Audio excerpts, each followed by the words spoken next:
Alors là, je vois ce qui ressemble un peu à une armée. C'est pas l'air d'être une armée d'êtres humains. Ça ressemble plutôt à des robots.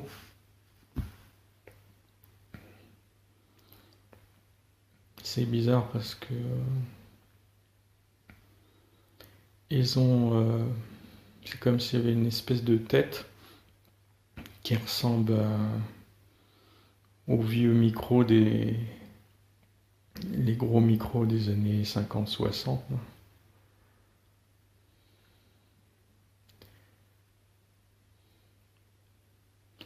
Je vois des armures, un peu comme des armures d'armée romaine.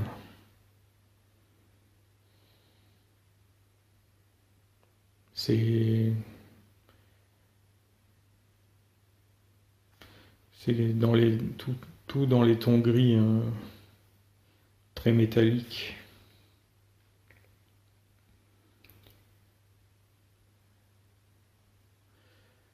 C'est bizarre parce que ils sont sur un sol qui est noir.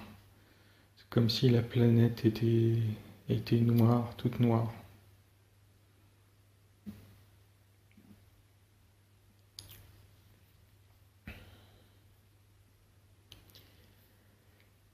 Euh, Ils sont en attente, comme s'ils attendaient des ordres.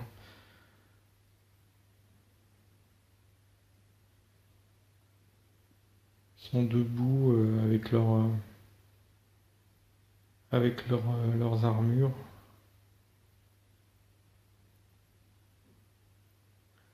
On n'arrive pas à dire si c'est une armée plutôt archaïque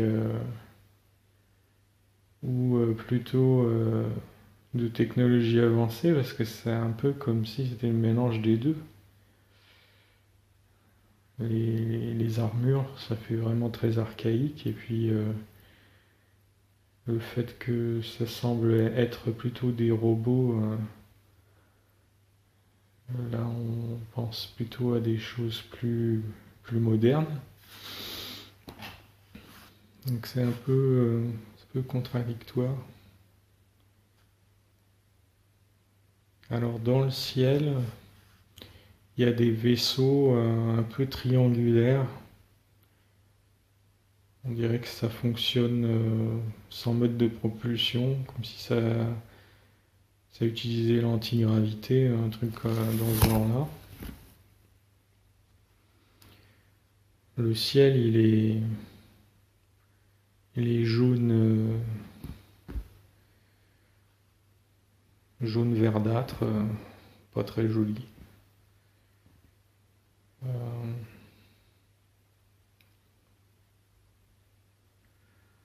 donc il y a cette espèce d'armée au sol et puis c'est des vaisseaux de guerre, hein. Et ils ont à peu près, ils ont un peu une couleur un peu kaki, comme, comme des blindés.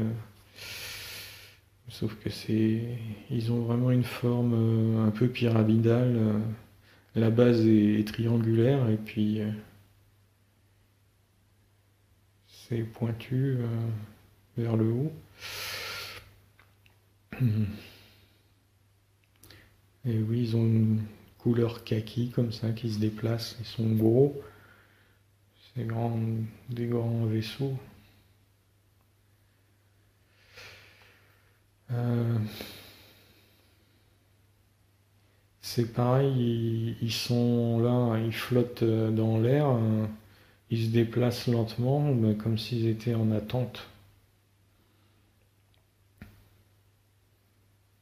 attente d'ordre. Alors, je vais demander pourquoi on me montre ça, parce que c'est un peu bizarre.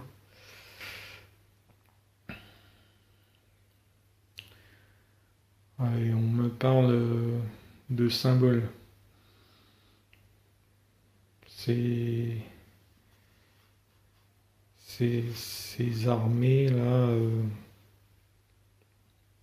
sont symboliques de quelque chose qui se passe sur Terre.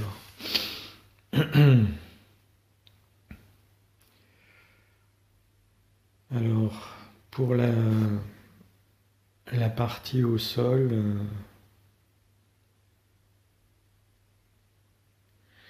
ah oui, alors la tête des soldats en forme de micro des années 50-60, en fait, ça symbolise les médias, les journalistes et les politiciens qui utilisent des micros pour mentir à tout le monde. Euh, et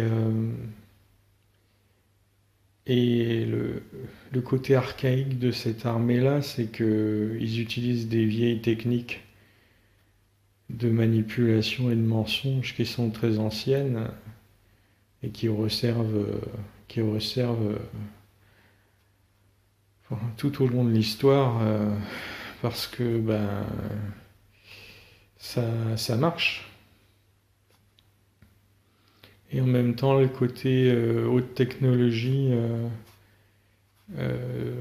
des, du fait que ce soit des robots, c'est qu'en fait, déjà, ils ont pas d'empathie, ils sont pas dans un comportement, on va dire, humain au sens noble. Ils n'ont pas d'empathie, ils fonctionnent un peu comme des robots, avec comme s'ils étaient programmés comme des intelligences artificielles. C'est un peu l'extrême, mais c'est un peu ça, c'est-à-dire qu'ils suivent des ordres de leur hiérarchie et puis euh, ils se posent pas trop de questions, ils sont un peu comme des robots. Donc ça, c'est pour la partie au sol. Et pour la partie dans les vaisseaux, là, euh, c'est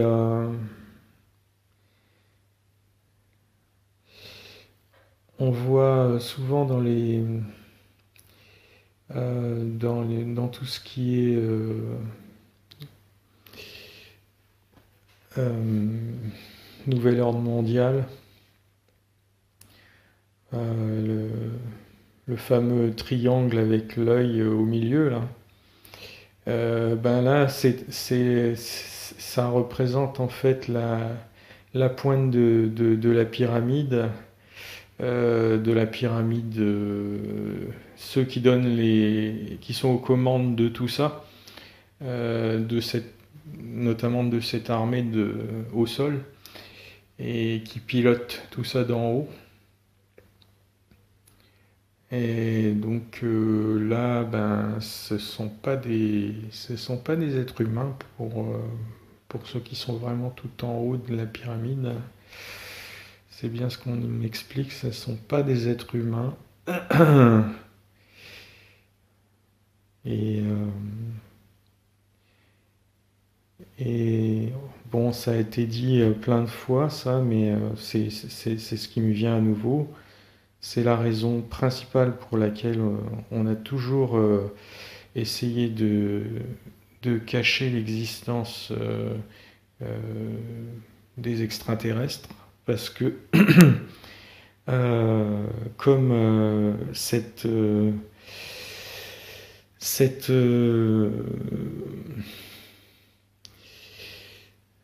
ce- cette élite, j'aime pas le mot élite, c'est pas disons ceux qui sont aux commandes de ce qui se passe à plein de niveaux sur la Terre sont justement des extraterrestres. Si l'être humain prenait conscience à grande échelle de leur existence, c'est comme s'ils étaient découverts. Donc il faut surtout ridiculiser tout ce qui est soucoupe volante, etc. euh, raconter de la fausse information pour essayer de ridiculiser ça au maximum, couvrir toutes les informations réelles par rapport aux extraterrestres. Et c'est ce qu'ils ont fait depuis des dizaines d'années. Et ça a plutôt bien marché quand même dans l'ensemble. Mais là, on a l'explication principale pour laquelle et il y a eu cette couverture euh, complète de, de tout ce qui touche aux extraterrestres. Alors pourquoi est-ce qu'on me parle de tout ça? C'est parce que justement ça va changer. C'est c'est en cours même. Donc ça s'appelle l'Apocalypse, les révélations. Ça a été déjà dit par plein de sources. Mais voilà, c'est la fin de tout ce système. Et c'est juste une préparation psychologique pour certains. Même si ceux qui vont écouter savent pour la plupart.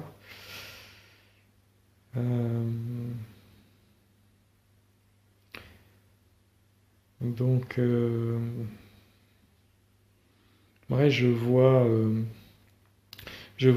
cette image avec donc cette armée au sol, ce ciel jaune verdâtre et ces vaisseaux triangulaires dans le ciel. Sur la partie gauche d'un écran, comme un écran de télé. Et sur la partie droite, ben c'est beaucoup plus lumineux. C'est plutôt dans les tons bleus, le ciel bleu, les nuages blancs. Voilà, c'est un peu paradisiaque, on va dire. Et puis la nature resplendissante. Euh, On voit juste quelques animaux. On voit même pas d'êtres humains, ça veut pas dire qu'ils y sont pas, mais ils sont plus discrets. Voilà, c'est le symbole de la transition, quoi. Euh, Arriver sur la nouvelle Terre. Euh, ben, voilà, je vois des images de la nouvelle Terre, hein, vraiment beaucoup d'images de nature. Ça veut pas dire qu'il n'y a pas de construction humaine, mais elles sont vraiment discrètes. Euh, on voit surtout la nature qui reprend ses droits, qui a repris ses droits, et l'eau des rivières pures, vraiment, la pollution, c'est terminé, quoi. L'eau est buvable pratiquement partout dans les rivières. Euh, je vois des champignons qui poussent, qui n'existaient pas avant, hein, avec des tailles qui sont quand même assez impressionnantes. Euh, les arbres aussi, il y en a certains qui vont vraiment devenir très grands, hein.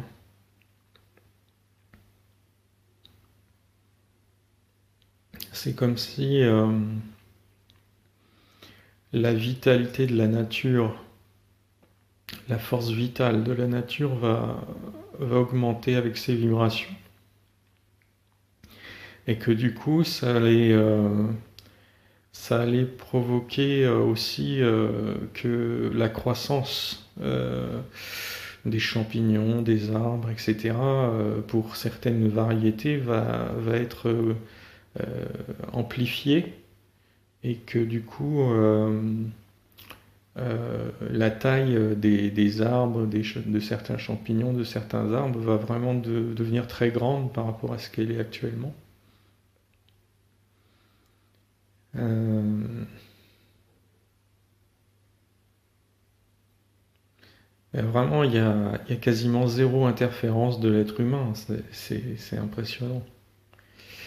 Euh, donc là, je cherche un peu des constructions humaines. Alors, effectivement, il y en a. Euh, Vraiment éparses, hein.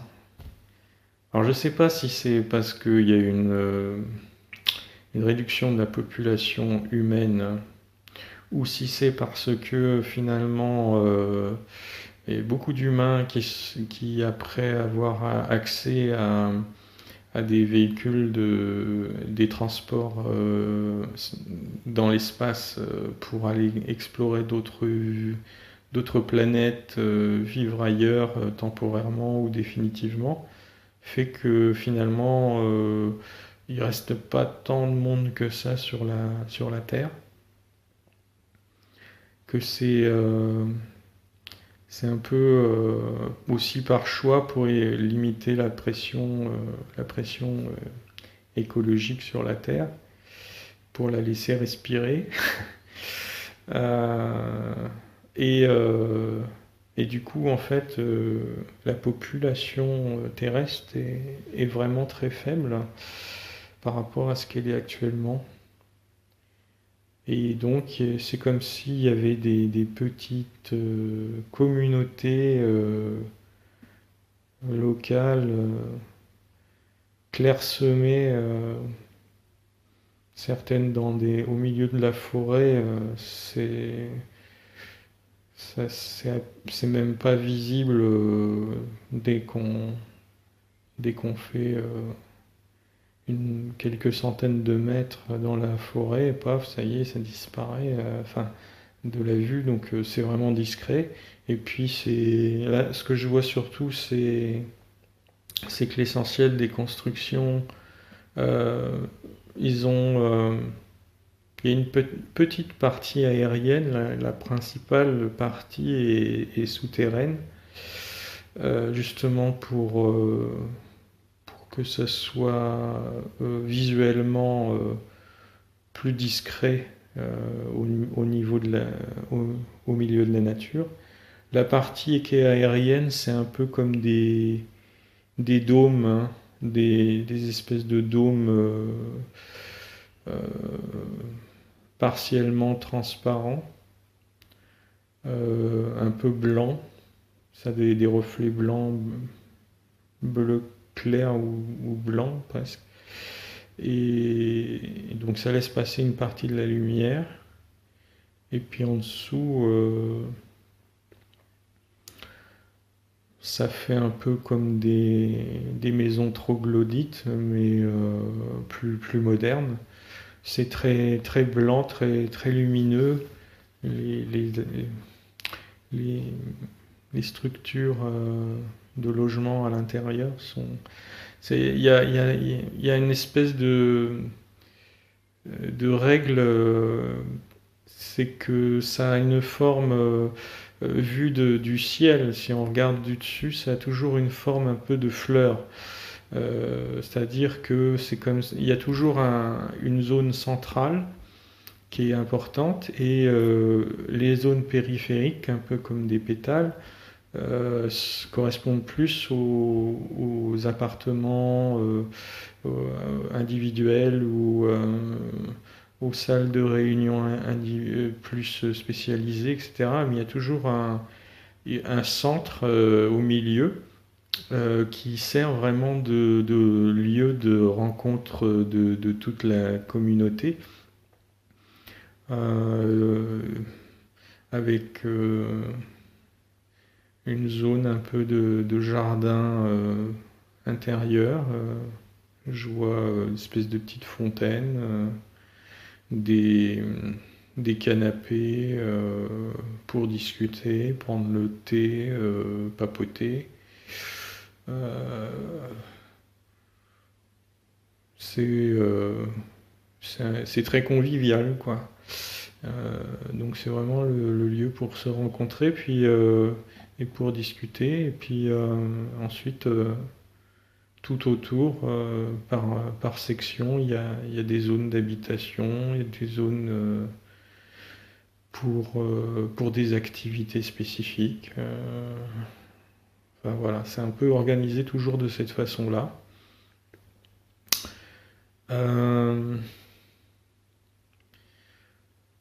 alors il y a utilisation il y a utilisation beaucoup de portails. On peut appeler ça de la téléportation si on veut. C'est-à-dire que pour se déplacer d'une communauté à une autre, ils n'utilisent pas des modes de transport extérieurs. Ils se déplacent directement par ces portes-là. Euh, donc il y a très peu de... Ils utilisent très peu des transports dans la nature. En fait,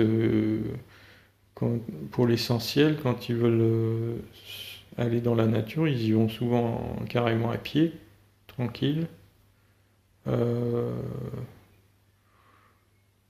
Sinon, ils ont des systèmes anti-gravité. C'est presque comme s'ils avaient. C'était un. Ouais, c'est presque. C'est même pas vraiment un véhicule, c'est comme s'ils mettaient une espèce de d'armure, enfin, une espèce d'exosquelette, je sais pas comment expliquer, et que ce système-là générait de l'antigravité, et donc ça leur permet de se déplacer un peu plus loin, s'ils veulent aller un peu plus loin dans la nature, sans quasiment, il n'y a pas de pollution, quoi. C'est même pas du tout. Euh, je pense que ça marche plus ou moins à l'énergie libre, ces trucs-là. Il y a de la propulsion, mais c'est minimal. Et c'est complètement neutre en termes de pollution. Donc leur permet de se déplacer assez facilement dans des endroits un peu plus, soit un peu plus difficile d'accès à pied, soit parce que c'est un peu plus loin. Euh, mais sinon, pour les déplacements principaux entre les communautés, ça se fait par portail. Soit entre communautés terrestres, soit entre des communautés qui sont présentes sur des vaisseaux, qui d'ailleurs aussi ont un peu le même schéma de fleurs avec un centre de réunion au centre. Ça a l'air d'être une espèce de règle systématique. Et donc, en fait, il n'y a pas non plus beaucoup de déplacements dans l'espace entre les communautés. C'est beaucoup par portail aussi. Ça ne veut pas dire que il n'y a pas de temps en temps des vaisseaux qui se baladent dans l'espace, mais c'est très restreint en fait. Euh, Avec cette technologie de portail, en fait, ça réduit énormément tout ce qui est déplacement de véhicules. Donc voilà pour ça. Alors oui, ils peuvent se déplacer donc par portail à la fois entre communautés sur la Terre, entre communautés sur la Terre et celles sur des vaisseaux spatiaux, et aussi entre des communautés sur la Terre avec des communautés implantées sur d'autres planètes. Donc ça sert vraiment à tout ça, quoi. En même temps, ces fameux portails. C'est pour ça aussi qu'en fait, ils sont pas nombreux sur Terre, parce que ben il y a tellement d'autres planètes à explorer pour y passer du temps, ne serait-ce que juste un week-end pour changer d'air entre guillemets. Bah, plutôt que de rester à la maison, à l'endroit qu'on a l'habitude d'être, voilà, partir, par exemple, dans une partie de sa famille qui est implantée sur une autre planète, y aller pour 2, 3 semaines et puis revenir, voilà, c'est tout à fait facile, quoi. C'est simplement, hop, on va dans le portail et puis on y arrive et puis c'est comme si on était passé de la salle de bain à la cuisine en prenant la porte, quoi. C'est aussi simple que ça. Donc du coup, pourquoi rester absolument sur la planète Terre en permanence alors que il y a tous ces endroits qui sont accessibles et puis qui changent un peu des habitudes, quoi. Donc finalement l'extension de l'humanité sur d'autres planètes devient la règle et ça devient vraiment quelque chose de naturel. Donc, limite, voilà, c'est ça, on change de planète comme on change de pièce dans un appartement, quoi. Et, et du coup, ben, c'est comme si nous, au lieu de rester tout le temps dans la salle de bain, ben, on est dans son appartement, ben, pendant 1 heure, on est dans la salle, et puis pendant l'autre heure, on est dans la cuisine, etc. Ben, on peut vraiment faire l'analogie, c'est-à-dire que du coup, ben, ils sont pas cantonnés à la terre en permanence, quoi. Et c'est très fluide. Alors, ça permet en plus de ça, au niveau de la conscience humaine, d'avoir des échanges avec des êtres qui ont des avancés, qui sont sur d'autres planètes, qui ont des points de vue forcément différents, avec des expériences des expériences différentes. Ça enrichit énormément la culture humaine d'une manière générale. Euh, et tout ce qui est pas seulement culturel, mais aussi scientifique aussi. Enfin, en fait, à plein de niveaux. Ça touche aussi les domaines de la gestion économique, politique, etc. Parce que il y a des modèles sur lesquels l'humanité s'est finalement inspirée. Donc c'est vraiment une accélération en termes de conscience et, et d'ouverture spirituelle aussi pour toute l'humanité, parce que il y a tout le volet spirituel aussi qui rentre en ligne de compte.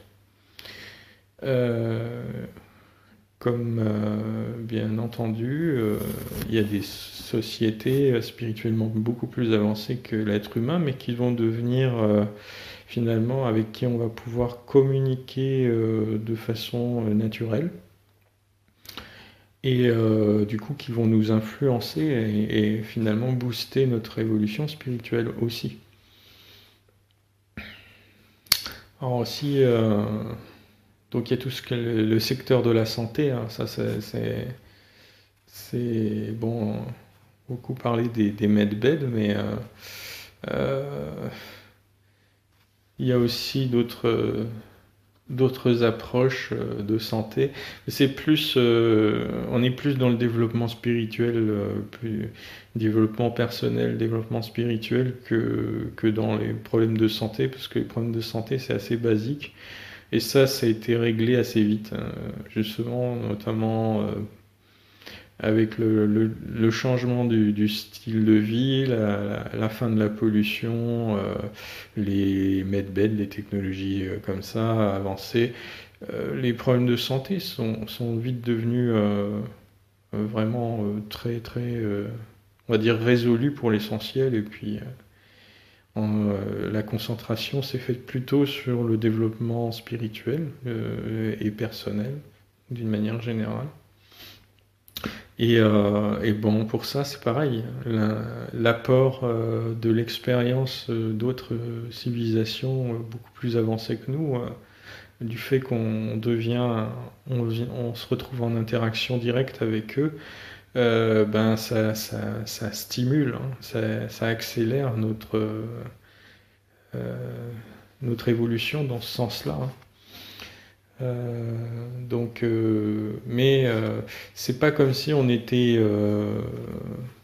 Enfin, on a toujours, comme on a une spécificité en tant qu'être humain, on a des choses que même des civilisations avancées sur le plan spirituel n'ont pas forcément. Donc il y a toujours un partage et un échange possible. C'est pas comme si on était toujours dans le recevoir, on peut aussi donner des choses, leur apporter des choses. Donc il y a beaucoup d'échanges qui se fait et c'est toutes ces technologies de portail, ça, ça rend ça extrêmement facile, quoi. Euh, c'est vraiment, c'est d'une simplicité déconcertante pour l'être humain qu'on est actuellement. C'est impressionnant. Euh, voilà.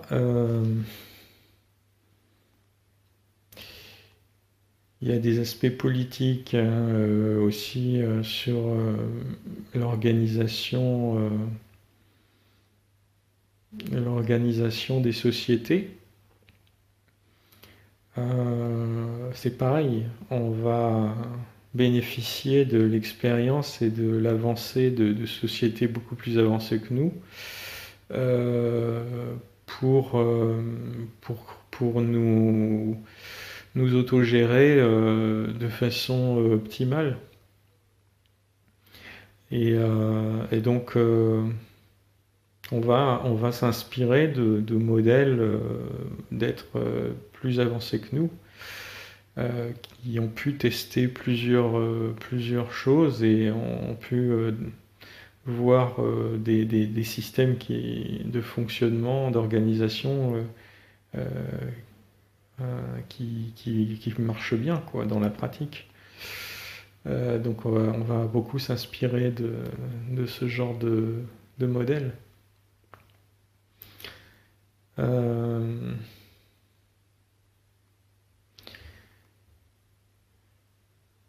je vois que donc sur les communautés terrestres, j'ai dit que les habitations étaient pour une bonne partie souterraines. Euh, Ce qui est marrant, c'est que je vois que tout ce qui est agriculture, justement pour préserver la surface de la terre, c'est-à-dire ne pas faire de l'agriculture en surface, parce que pour respecter la nature, le choix a été fait de faire l'agriculture en souterrain. En souterrain avec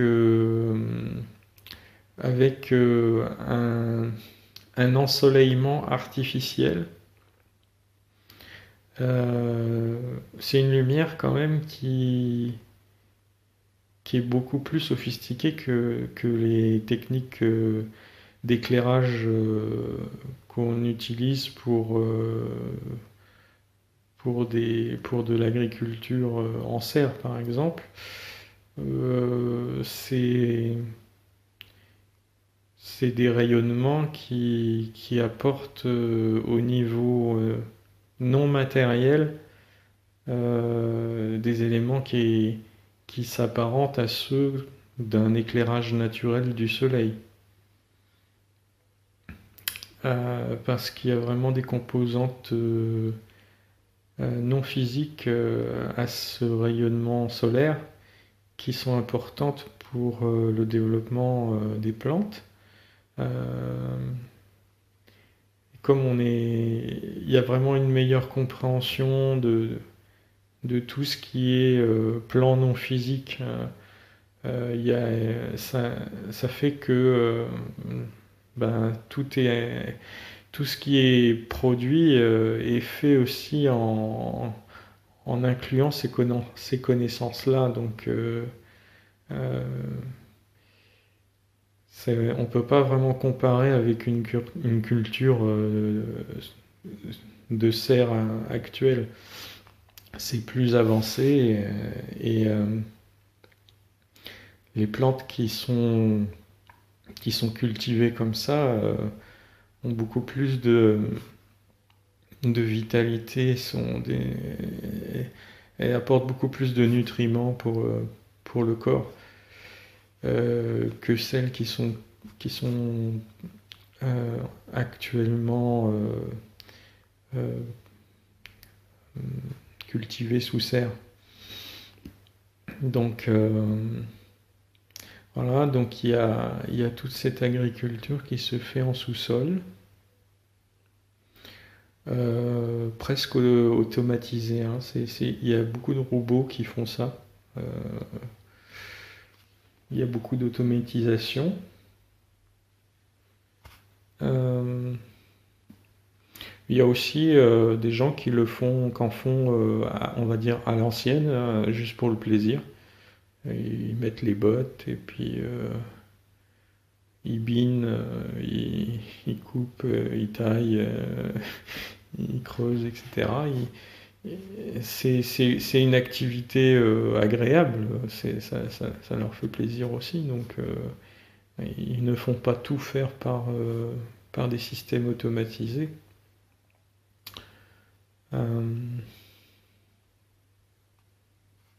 Oui, il n'y a pas besoin de faire des productions énormes parce que, encore une fois, les communautés sont pas de.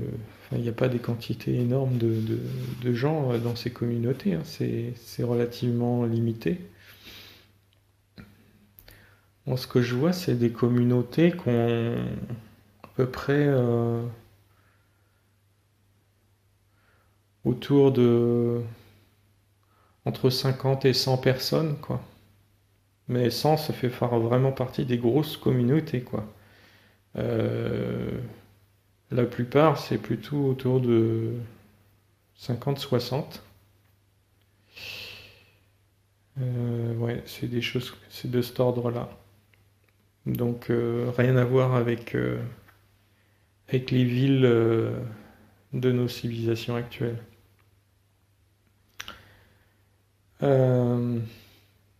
Ça veut dire que aussi, pour produire la nourriture, ben, de toute façon, il y a les réplicateurs, hein, donc déjà, il n'y a même pas besoin de.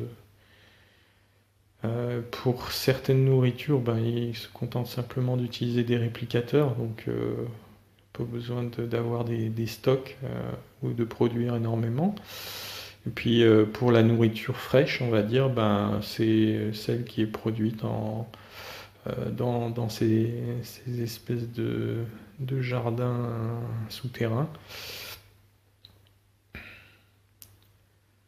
Il y a beaucoup, ce que je vois, c'est que ces jardins, au niveau structure, comme le reste de la communauté d'ailleurs, hein, au niveau architecture, c'est toujours, il y a toujours une forme de fleur avec des proportions, on va dire, qui sont pas choisis par hasard. Le nombre d'or est très très utilisé. Euh, et ça a des propriétés vibratoires à la fois pour le bien-être des gens qui dans les habitations, dans le lieu de vie, mais aussi pour le bien-être et la qualité des, des plantes qui sont cultivées. La structure des jardins est aussi en forme de fleurs et ça avec des aspects géométrie sacrée qui favorisent aussi la qualité énergétique des, des plantes qui sont cultivées. Euh,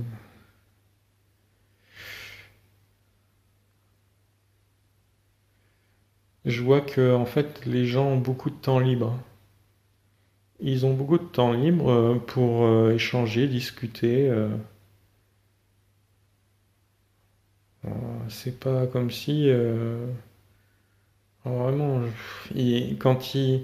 d'abord ils travaillent pas, hein, déjà ils œuvrent et puis c'est vraiment par choix. Par exemple, bon, bah là tiens, je vais faire un petit peu de jardin, 1 heure ou 2.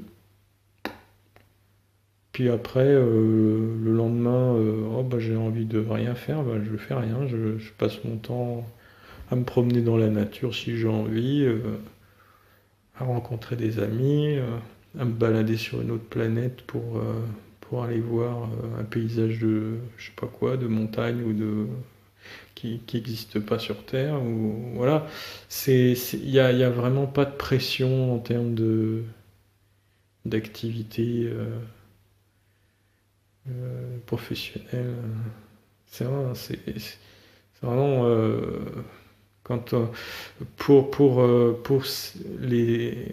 ceux qui sont qui vivent ça et qui connaissent l'histoire de l'humanité, la période qu'on vit actuellement et qu'on a vécue pendant les décennies précédentes, c'est vraiment une période d'esclavage en fait, hein, par comparaison. Là, ils sont vraiment libres, quoi. Libres de leur temps, libres de leurs mouvements. Euh, ils ont pas de préoccupation par rapport aux problèmes de santé. Ils sont pas inquiets par rapport à ça. Ils sont tranquilles, ils sont paisibles. Il y a une paix, une tranquillité, un calme, une harmonie qui émane de cet environnement. C'est incroyable. Enfin, c'est incroyable. C'est tellement différent de ce que, en moyenne, on vit dans la société actuelle que ça peut sembler un peu presque incroyable, mais c'est c'est juste la conséquence logique de ce nouveau mode de vie, en fait. Euh, Puis aussi d'une évolution spirituelle importante. Euh,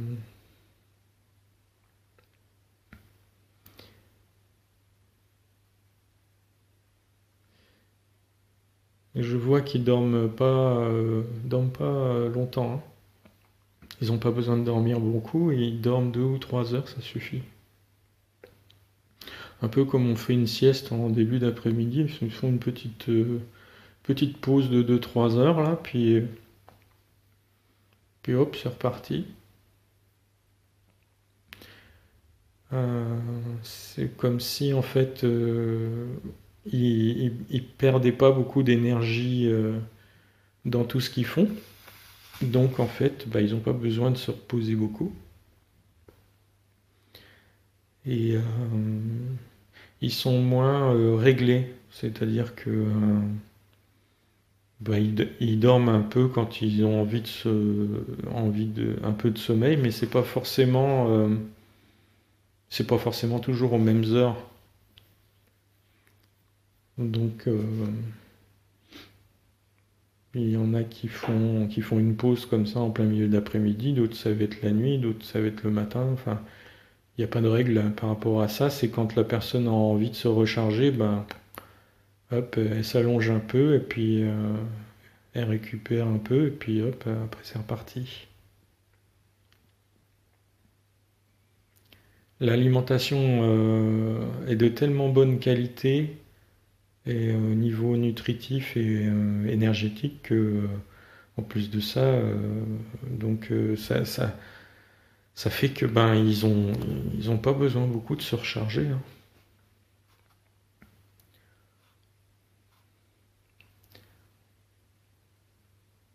Alors les enfants passent beaucoup plus de temps avec pas seulement leurs parents, mais d'autres adultes.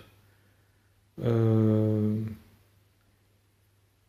et en fait, la partie enseignement proprement dite, elle est réduite. Parce que finalement, tout ce qu'ils voient et échangent avec d'autres adultes, ça fait partie de leur éducation. Donc, ils ont moins besoin entre guillemets, d'aller à l'école parce que finalement, ben, par exemple, s'ils passent 2-3 heures à discuter avec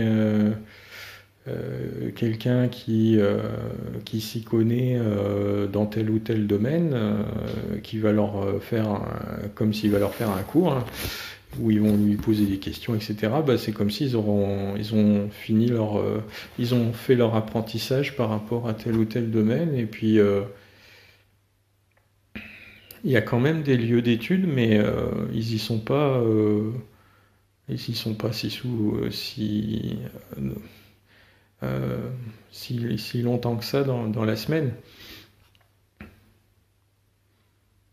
Alors je regarde un peu ce qui ressemble à des bibliothèques, mais c'est vraiment petit, hein. C'est un peu comme un coin lecture. Mais alors,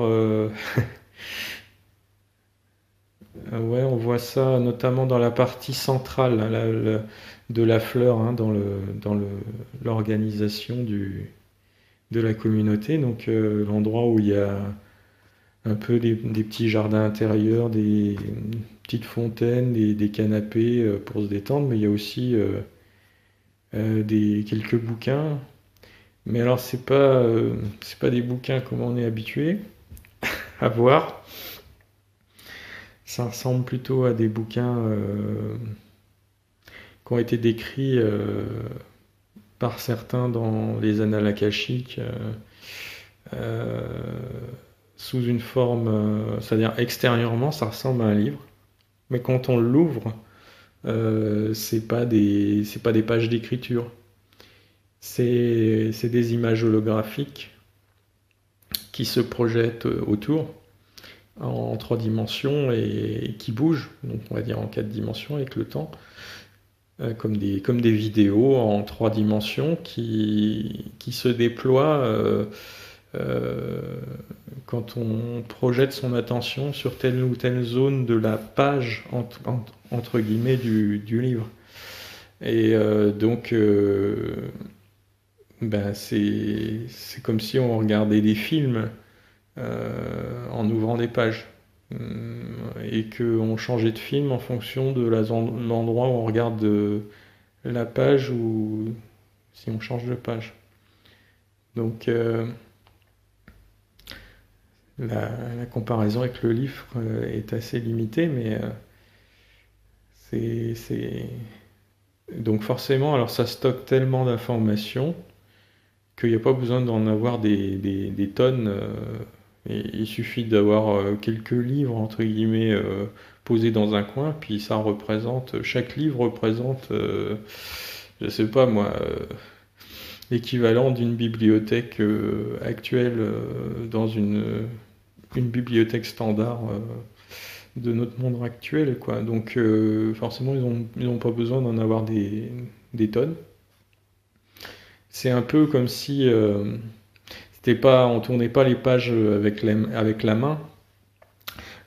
C'est un peu comme si ça lisait télépathiquement l'intention de ce qu'on recherche, comme si ça faisait une recherche sur un moteur de recherche sur Internet, mais là simplement on pense à tiens, je voudrais savoir quelque chose à propos de ça, et paf, c'est comme si la page s'ouvrait à la bonne page, et les vidéos qui correspondent à ce qui nous intéresse se projettent autour de nous comme des hologrammes en 3D, et, et ça se déploie comme ça, quoi. Donc c'est assez... ça se partage facilement parce que s'il y a plusieurs personnes qui sont autour, ils décident par exemple de s'intéresser à un sujet ensemble, ben, ils vont ouvrir un livre, entre guillemets, et puis ensemble, ils vont regarder les projections qui sortent du livre, et en discuter en même temps que ces espèces de films en 3D se déploient dans l'air autour d'eux, quoi. Donc c'est un partage en même temps, un échange de réactions par rapport au contenu. C'est pas comme une lecture en solo, même si ça peut se faire aussi en solo, bien sûr, mais ils aiment bien. Bah, c'est un peu comme quand on va au cinéma, on y va, si, ce serait moins, comment dire, il y aurait moins d'ambiance si on était tout seul dans la salle de cinéma. Et là, c'est un peu pareil, mais sauf qu'ils sont, quoi, ils le font je les vois là, à 4-5, là, ils sont en train de regarder à 4-5, par exemple, un film en 3D, et puis ils font leurs commentaires, ils discutent, il y en a qui rigolent, enfin voilà, c'est c'est convivial. Euh,